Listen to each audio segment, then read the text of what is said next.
what I'm going to tell you starts with telling you that resiliency to me is really a full circle story, and about that something good will come from this, whatever.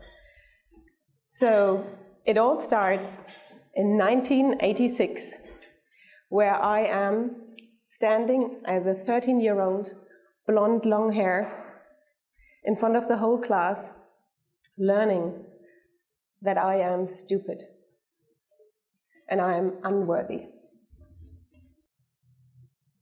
What happened is that I was standing in front of the whole classroom and I was holding the chalk in my hand, not seeing, not knowing what to write. I couldn't solve the equation my maths teacher has given me. I was shivering, like now.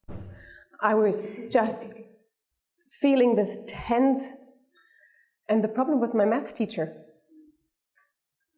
He was so very good at making us feel small, smaller, smallest. We felt so inadequate, not worth anything. And this went on for years. So he was part of my nightmares, and he triggered hate in me.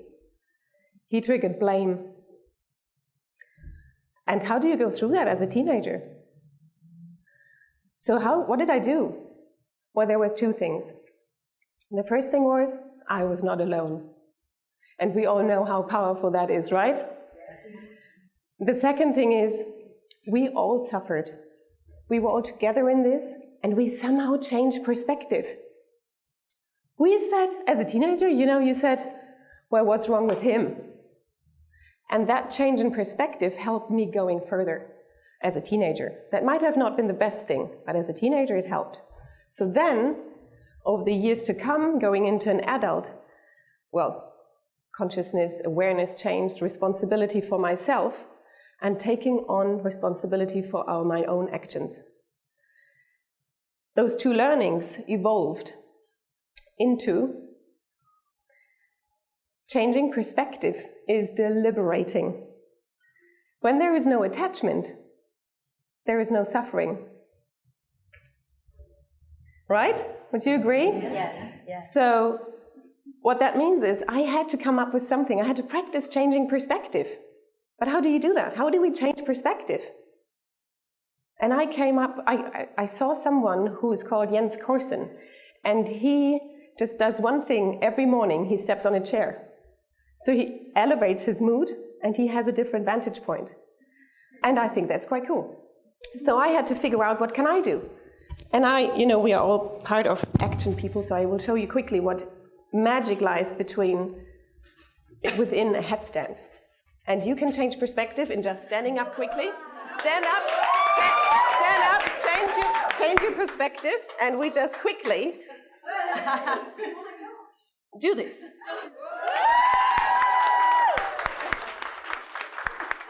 You can sit down. And I'm doing this, and I'm taking the time to do this, because you all know that in action lies power.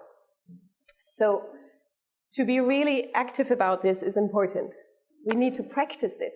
What happens with a headstand is we are in an inversion. In an inversion, our blood flows differently. We find more balance and confidence. And what happened with me? It opened my heart. And I was able to forgive my maths teacher. The second point is that my learning evolved, and you won't believe what happened. 30 years later, after those first events, I learned that the following sentence is true. Every person acts with a positive intent. Last year at my class reunion, Mr. Maths couldn't attend. But he delivered a message.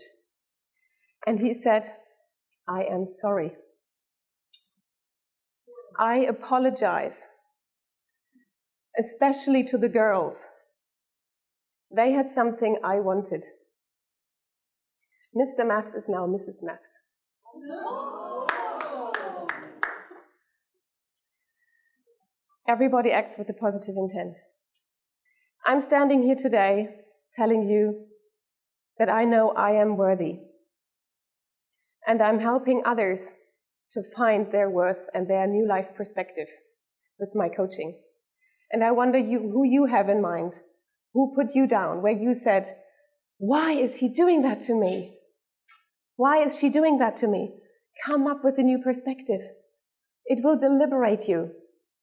So I can tell you that resiliency and knowing that something good will come from this got me here.